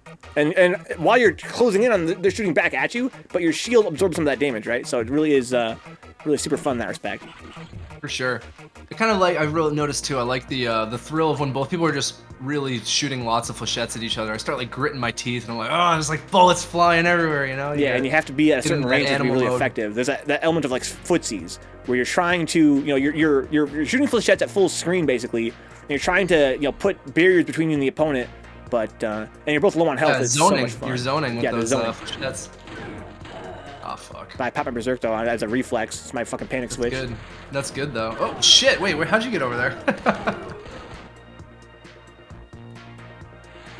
I don't know where my other guy is. I should probably just go find his ass. There he is.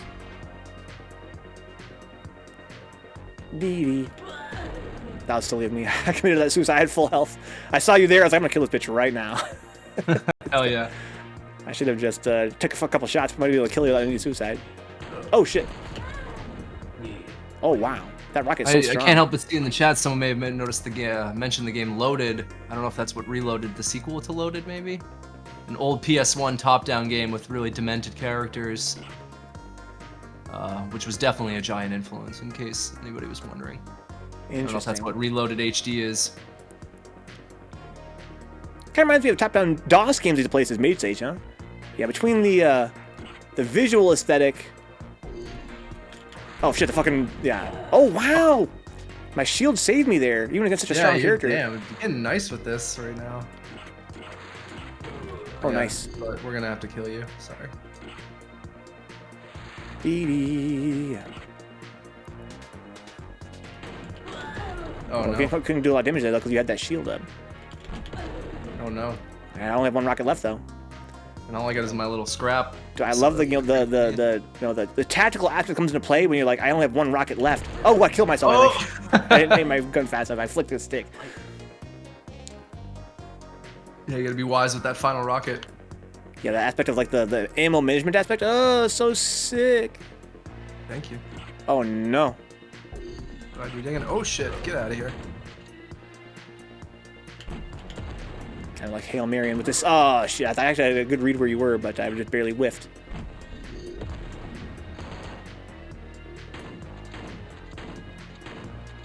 I see you, little Vito. Mm-hmm. Oh shit! That was nice. That was really nice. Getting a sense for like anticipating where your opponent's gonna be and like yeah, blind firing stuff like that can be really satisfying. Yeah, it's fucking foozies, dude. Oh, I popped my shield and didn't commit. Didn't know who I was playing as. Oh shit. I'm getting rolled over right now. No, I wouldn't say that, dude. I only got fucking a little bit of health left, and I only have one character left. This is the only guy I've got.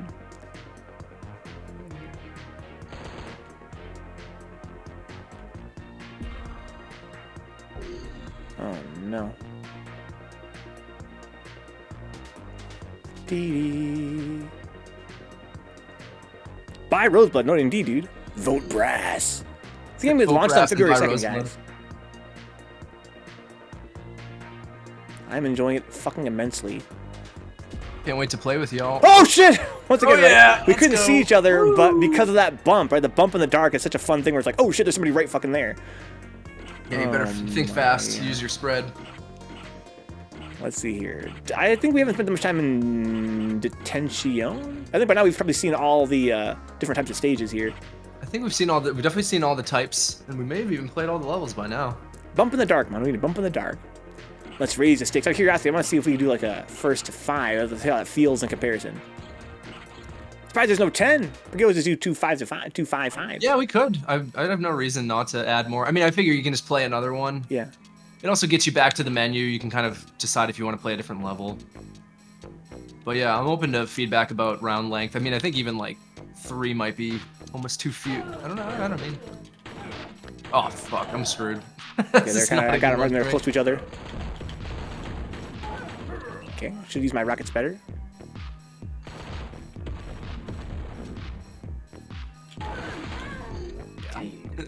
Yeah, you know me. You get an impression of me as like a gamer in general. I like the bigger stages. I like the longer sets. I like when the kind of it's a fast-paced game.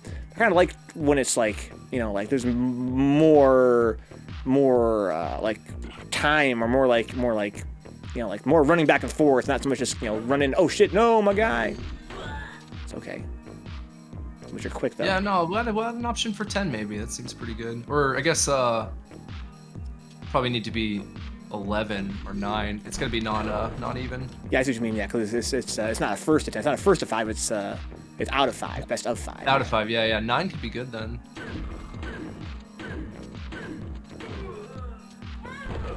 Oh wow.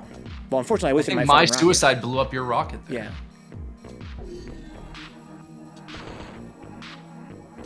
D2. Yeah, there's some stages that are lit up. Yeah. To answer your question, they're pretty cool.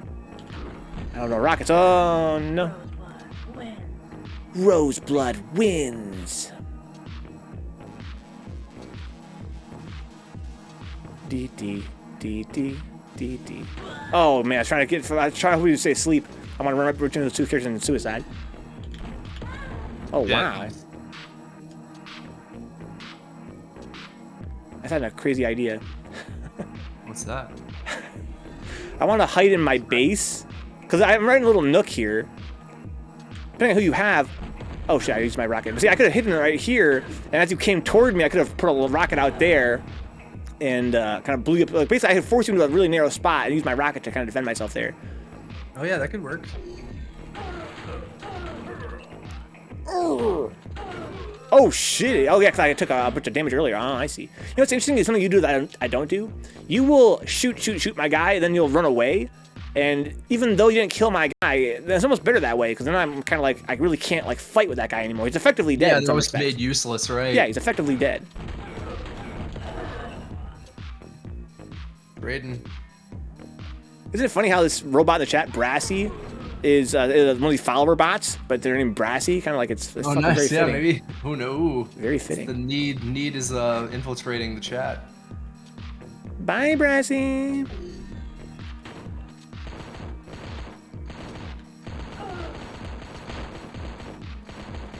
Buying followers. What a world. What a world. Who would do such a thing? Beep, beep, beep, beep, beep, beep. Buy these nuts, Brett. I'm saying, Doc. Very smart. I like the hit switch. You know, I was gonna fucking camp there, and I was like, dude, if you can freaking run back and forth, I'm gonna try and use these flesh shafts to keep her out. Beep, beep, beep, beep. Okay, let's see. Let's do, let me change the stage here. I'm gonna try, it's been a while since I did another central stage. Let's try, storage central. Vote Brassy, not exactly, dude. Vote Brassy. Dude, don't vote for Brassy, dude.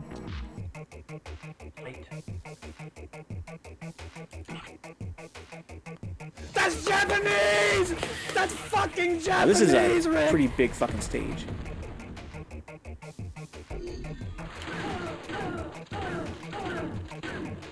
Ooh, nice.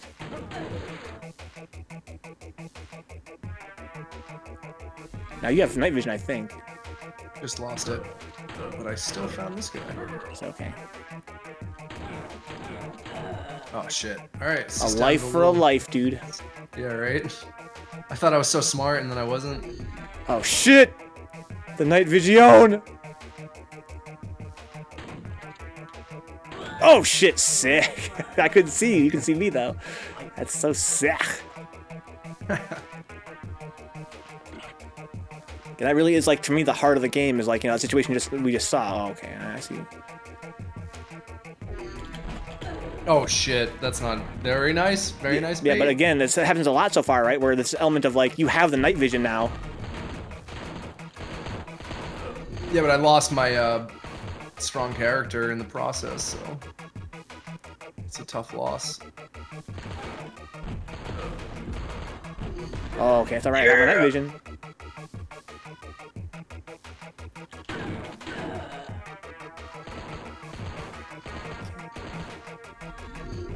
I respect how you shoot where you last saw me. You just kind of shoot in that general direction. Yeah. Just keep away.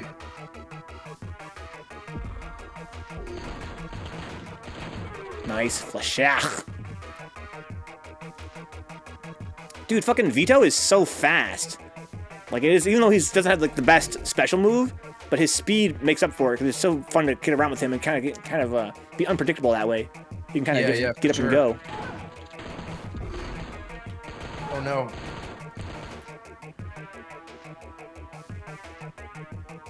Oh, shit! I was thinking to myself, the only place he can be is north of me. Right as I figured that out, I looked up and then it was too late. Ooh, the shadows, dog. That was really smart. Dude, this game is too fucking sick. Thanks, man. Yeah, no, I'm having a ton of fun. You're really getting good already. Dude, if you guys... Oh, shit. If you guys are just joining us here, this is Roze Blud. It's a pre-launch. It launches on February 2nd. This is, oh, sick. It's a top-down arena shooter. Oh, fuck, I saw you right there right when you woke up. Jesus. Yeah, this is a top-down arena shooter. It's very tactical. You play as 3 characters at once on the same battlefield. Oh, no. Oh, my God. Oh, man, I was feeling like $1 million and now I'm dead. There's elements of reads, there's elements of, you know, deception, there's elements of, you know, character variety, different special moves, different movement speeds, different amounts of, like, a bigger and smaller hitboxes. It is developed by, New Hell Studios. That's Drew here on the mic. He's been so kind as to come by and co-commentate and kind of offer some insight into the game's development, into its the thought process behind it. Oh shit! No! Oh man, I switched at the wrong time. Dude, I saw myself standing still there. Oh, Okay, I got a pretty strong character here, and I got the night vision. Shit! Oh my God! Genuinely got fucked there. Dude, what a fucking... You know, it gets really fast. Once you learn to, you know, you're more comfortable with it, it really becomes very, very fast-paced. So, Mono, was the nerdiest question ever, but how did you manage the networking? Was it easier? Was it complicated, huh? So, yeah, it's a great question. I spent a long time worrying about netplay and how I was going to do it, and I was told that I'd have to really build my own pure UDP solution and all these sort of things, which actually ended up leading me into a good thing, which was I read a ton about how you make your own UDP server, soup to nuts, which gave me a lot of insight into networking in general. So I'm glad that I did that. But then a lot of times I just spend time researching, trying to figure out if there was a solution for Unity out there, and I found a library called Mirror, which I can't say enough good things about. It's a free open source library built by other game devs who have their own project and wanted to solve this problem. And there's a lot of options out there, and so it took me a while to land on Mirror. And when I did, one night it was like 2 in the morning. I was bleary-eyed, really should have been in bed, but was just still surfing, and it landed on it. I was like, oh my god, this is everything I was looking for. And it's a really amazing tool, and it made things super simple. I mean, a lot of the game had to kind of be like rewritten in some ways, but the documentation's extremely thorough, really good, and most importantly, what I really liked is they have a very active Discord community where people answer each other's questions just because they care about each other and want to help, and that's what I think open source is all about. And really, I think it's the shit, and like it, and that's why I did shout out to Mr. Gadget. So they didn't really like consult on this project at all, you know, but I did. They even had a nice little tier where you could, if you wanted to support the open source project, you could donate $5 a month, and they'd let you into their premium support channel. But this guy, Mr. Gadget, rather, not Mr. Wizard, Mr. Gadget's out there all day answering people's questions, even in the free channel and the paid channel. What a guy. And just like amazingly helpful. So yeah, Mirror for Unity, highly recommended, amazing project. Give it a shot, and they have a lot of great examples, and it's really meant for beginners. And you know, I'm a software professional, but I think the simplicity of the API is great, and it's actually pretty fast too for peer-to-peer. I mean, it's client server, listen server, where the host connects to oneself, the way I have it designed. But I think it's blazing fast. That's for fine. how simple it is to use. Oh shit! For a very long-winded answer there, but I really can't say enough good stuff about Mirror. But if you can get point blank, that shotgun is so good. Oh yeah. That's how you destroy the opponent. Yeah, I gotta say, not only does net play like feel good in the hand, but also the lobby system is really intuitive. I appreciate it's so easy to skin to a lobby and and get the game going. Yeah, and that was again, I mean, I'm a team of one, and I don't really have a lot of time for QA, and so I know if I write things a very simple way that there's only so many things that can go wrong. Hopefully none. That reminds me, just because I'm a curious kind of individual, why don't we have you make a lobby so I can join it? I have not seen that experience yet. Sure. Why not? Let's leave the lobby and play online this way. Hey, what's up, Dano? Dano says it's like MK style graphics right there, all digitized. Guys, because we've seen some of my audience here coming finally a little later in the stream, let's watch the story again, because this intro is too sick, guys. I'm going to volunteer guys. Clashes with the corporate governing body of the United States of America, CGB USA, continue in the heart of unceded Roze Blud territory. Stretched thin by their policies of global control, the CGB USA seeks to consolidate power at home with brutal violence against our resistance. Trading blood for blood, fearless druidic warriors enact the tenements Dude, Demo was my of our favorite. spiritual mandate for radical That was and awesome. protection against a destructive mercenary force. Yeah, she's like freaking out there. The national effort to extend democracy. Need. As the days go on, our numbers drop. No! The fighting has moved to a You notice something when facility on the south side of the peninsula. when Deep is running around, Having his liberated belt political was actually a prisoners, little undone, Roze so Blud it's now flapping defends our around. land It's a with little lethal developer force. insight there. We were like, oh, it's too late. Well, it's kind of fun. Super sick. To stop this government-sponsored terrorism and repel all invaders, And you see him run at the end here when they do the split screen. You'll see his there belt. is no cost too great to defend our Maybe. homes.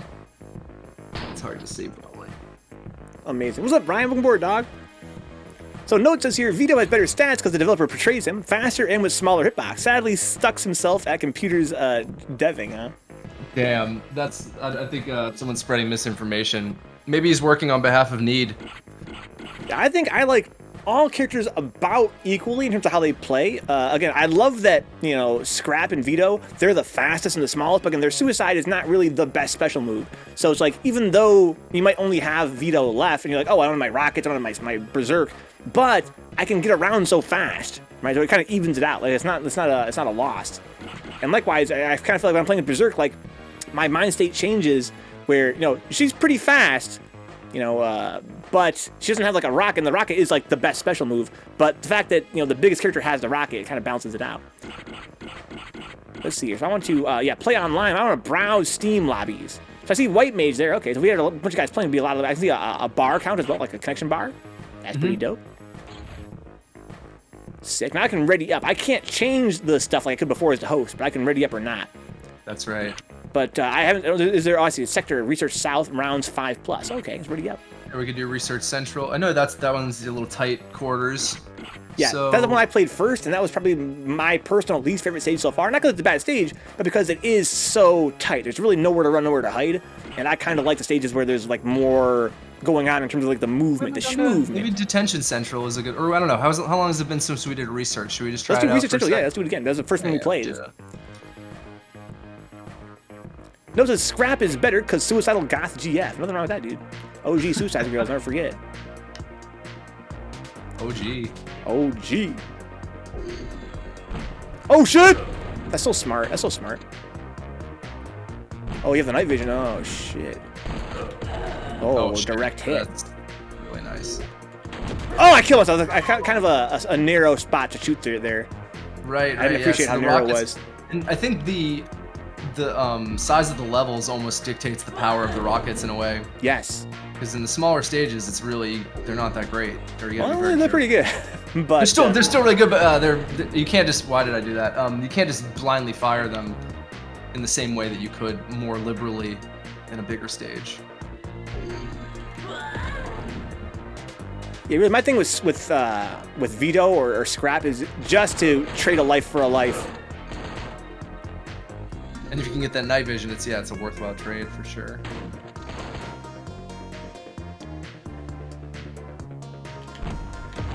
Shit. Oh shit. Damn. Had to read where you're gonna go, dude. Yeah, you did. Can't be denied.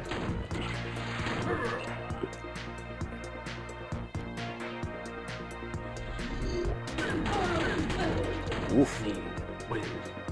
Need wins. Yeah, this game is so pick up and play, and there's a lot of like. What I love about this game, it kind of reminds me of like Virtua Fighter, right? In the sense that it's so easy to play, but the depth is not because it's so hard to control or there's so many different mechanics. The depth is from how it all plays together, like organically. Like it's the psychological aspect. Kind of reminds me again like 3S or like VF, right? It's sort of there's more like mind games going on. Oh no, the fucking night vision. Oh my god. Oh, sick. Excellent shot. Oh, sick. Super sick. Roze Blud, win. Kind of looks like VF, says Brian. No, it doesn't, Brian. Come on, dude. I mean, maybe a little bit. So all three teammates are always open to damage, yes, Dino, but when you're not playing them, they have higher defense. A little shield around them means they have higher defense.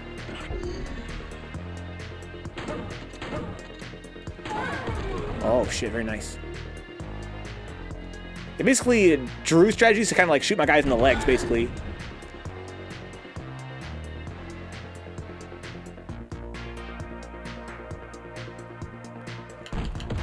Holy shit. I got scared. Oh no. Wow, on the opposite side of the screen, dog. Oh, Nice. that's the opposite side of the map, I mean. I thought he's going to be in the upper right corner. So I shot all the way in the upper right corner. This game is sick.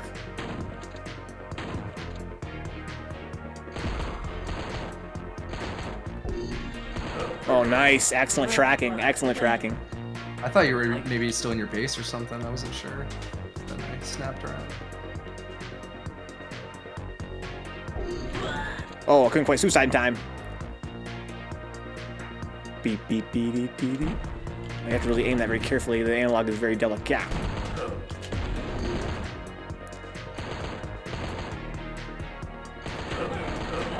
Oh, wow, really? Why did I allow that to happen? Nice, excellent switch. Thank you.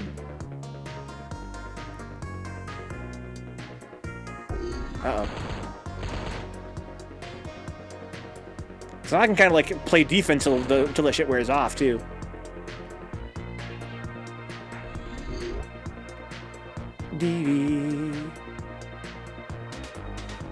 That's a good point. Yeah, you can definitely try to play defensively while the other person has that vision. Oh, nice shield. Excellent shield. Thank you. Dude, this game is so sick. Oh yeah. So, what do you think about... So the game launched on February 2nd, right? What's the immediate plans following launch? Get feedback, maybe fix bugs that might arise, or what?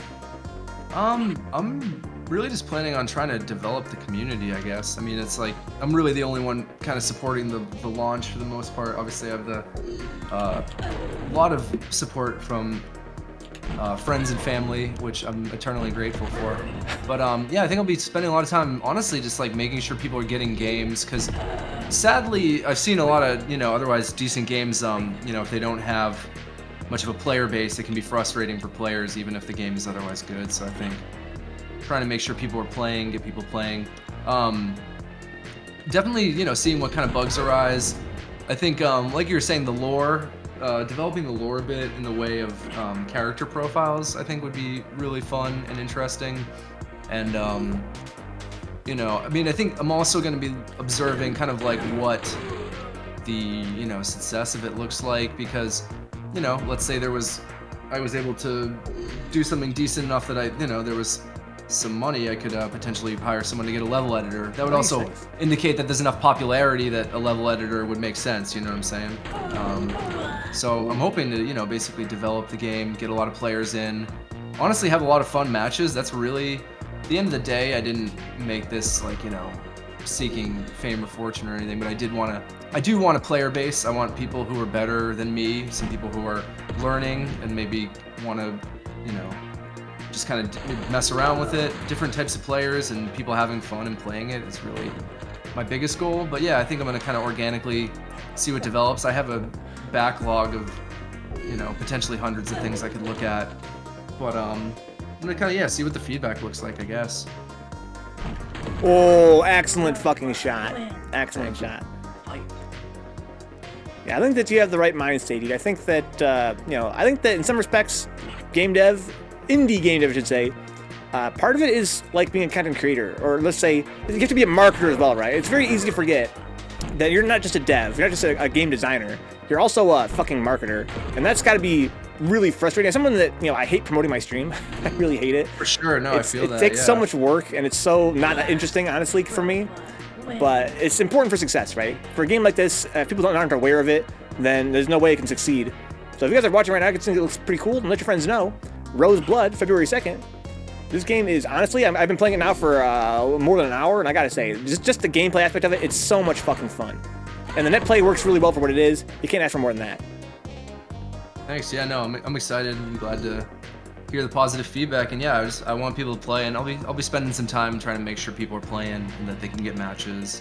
And you'll see when you go online, one of the 4 menu options is Discord, and that'll bring you right to the Discord for Roze Blud. So I think that even if there's not anybody with lobbies at that given moment, which is a pretty, let's say, let's be honest, it'll probably be a pretty likely scenario, at least in the early days, that there won't just be people sitting around with lobbies.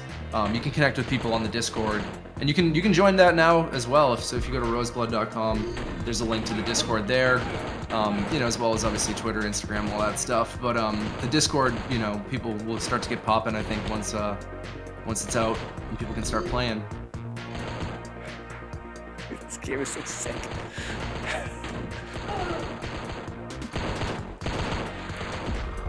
See some nice words from Mondo. Thank you for the kind words. I appreciate it.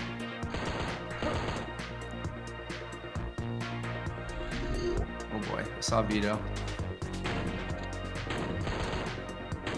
Oh shit! The switch!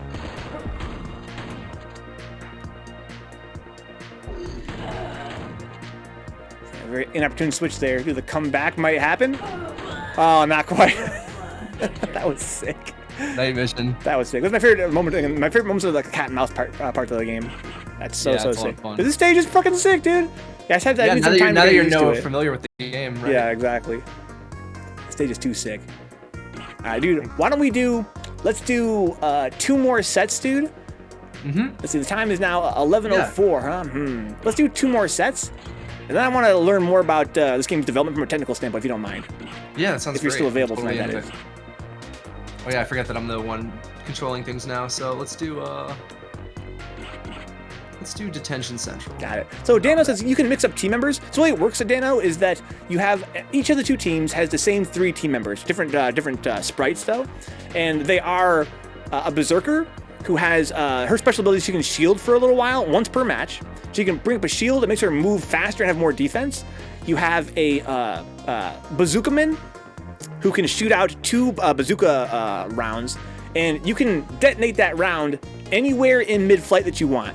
So you shoot it out in a direction, and you can boom, blow it up over here. It's kind of like a remote bomb, kind of. And the third is a suicide bomber, who's a super fast character. They can blow themselves up for insane damage, but they lose their life. But again, they're also very, very quick on their feet. My last character there was a suicide bomber, and I think that for all the shit I talked about the suicide bomber, that was why I was able to survive so long in the cat and mouse, was because I could move so fast. I was the last character, sure. I mean, I couldn't suicide at that point, but I can move so fast in and out of cover. Very effective in terms of offense in that respect. So each team has those 3 characters. For all we know, in the distant future, perhaps we'll see even more characters come around, and maybe we can form your own teams. But for now, we have 2 of the same team, but the team itself is very varied, and you play as them all at once, Dano. I switch with the O or square button, and I can kind of move them around, position them, and then switch real fast, right? And my friend Drew pointed out there's kind of a cool feature where if you switch, you can kind of watch this, right? I'll go over here, and I switch, I can see the battlefield. It gives you more visibility, and that's pretty dope. Yeah, because the camera has to follow and chase the characters. Yeah. It pans over the entire screen and potentially spread people out. Oh shit, lots of explosions. Oh, couldn't quite kill though. Put the shield on just at the right moment. DD. Oh, okay. Oh, nice. You have no shots left. I can't believe you didn't get hit by either of those. Damn. I lost my night vision. Yeah, I'm just super stunned. Oh shit, by how smart the gameplay is. Like, you have these situations arise totally organically where it's like, I lost my night vision. I'm in a dark place, and it's like I had the advantage, and now I feel more helpless. Just so fucking, so goddamn close. Having a blast playing with you. Yeah, likewise. I'm having so much fun. Can't wait to get more matches in and see more people as opponents.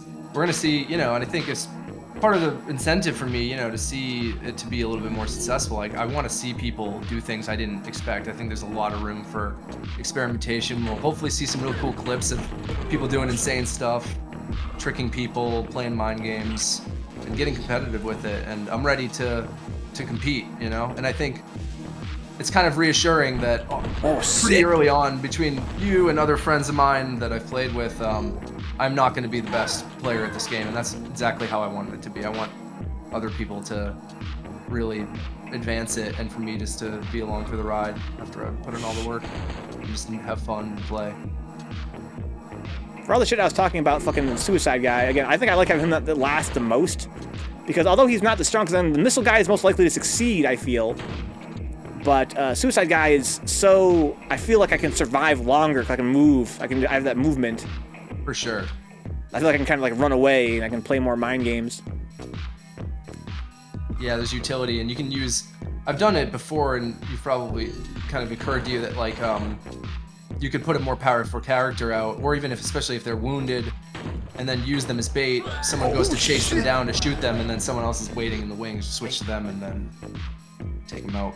Yeah, there's so much depth. There's so much depth here. You can explore. And again, it's just one of those games where the gameplay itself is so simple, but that's exactly why the mind games become so much more clutch.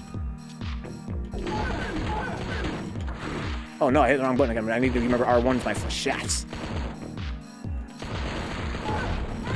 Oh no, I don't want to hide back there with the barrels. Oh, nice. I also love the aspect of the game that arises where you're like, you're playing the Berserker and your shield just barely grazes a light spot, and it's like, that reveals your location. Oh, it's so sick. Like you're like watching, like let's say you're watching like a spot of light, you just see when someone's sprite barely grazed past it. Now you're like, okay, I know which way they're headed. It's just so sick, so smart. Yeah, no, there is no single player mode. Before the other part of the discussion you want to do? Yeah, let's do one more. Do one more. Yeah. Do another one. Let's do Storage Central. Got it. Yeah, there's no single player mode yet, Dano. There might be one day. Right now, it is local multiplayer with both split screen and dual monitor. Also, it has this really excellent, again, super functional net play mode that we're playing right now. Yep, and the dual screen, the dual monitor is for, that way there's no screen peeking if you don't want. And if you have a computer with two screens, you can play with your friend in real life, in person, and each have your own screen. Son of a bitch, that's not good. I miss having my fucking night vision. Oh, no, I didn't use my suicide. Oh, I should have suicided. Erase that team. I should have suicided. I like the parts where it funnels you through in a situation that you can't.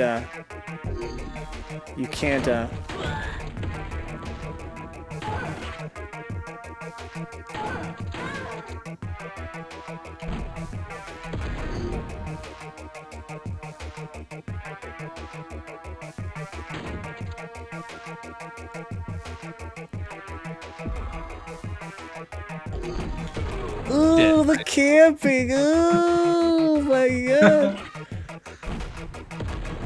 Dude, call me fucking Yogi Bear. Oh shit! Oh no! Oh no! Dude, the camping, dog. Oh, this game is too sick. Shit. Oh no! Oh, okay, I was your last guy. Okay, here we go. Stop sharing the screen, bro. Exactly, Brian. Come on, dog. It's cheating. You can't look at my screen. Like, literally looking at their whole screen. Oh no, the night vision. Oh, that's not good.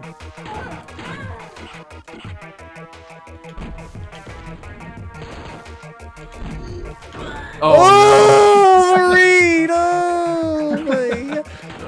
Oh! Whoa! Oh my god.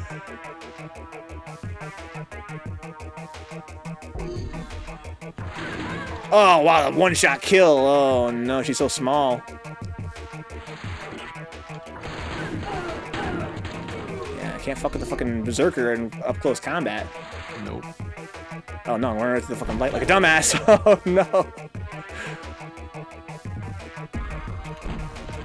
Shit. Wow, so nice. perfect so shot. Nice, you motherfucker. Goddamn.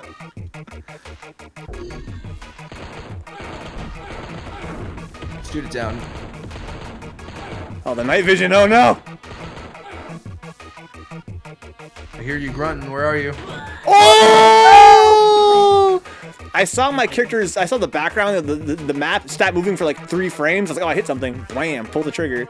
Yep, that was it. Oh, shit.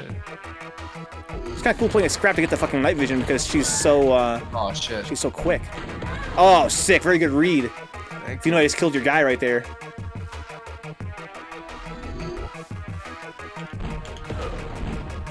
Oh, sick. I saw your guy flash for a second Oh, there. no! Shit. Yeah, when you used that rocket, I saw a guy above me.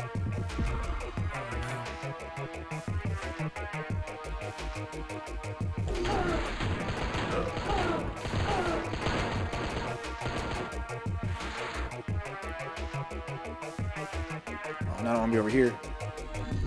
I saw you for a couple frames. I lost track of you. Oh shit, shouldn't have done that. How sick is it that when I shoot my gun, I reveal my location? That's so sick. Oh shit, good shit. Oh, man, that was great. I put on my try-hard pants big time at the end there. Dude, good fucking games, dude. Okay. Thank you. Yeah, so- absolutely. Great games. I had a ton of fun. So You've depending, gotten so good within the last hour. dude, this game is, again, it's very natural to play, and I think it's gonna have a lot of success with like both hardcore and casual gamers. Because you can think of this game, guys, as like a pizza night party game, dude, with the split screen with the dual monitors. Oh, just drink some beers, eat some Zan, and put on some Roze Blud. Again, it's just got such a simple control scheme. And the game kind of emerges the more you play it, the more you kind of understand it, the more you kind of develop strategies. It's just, I'm in love with it, dude.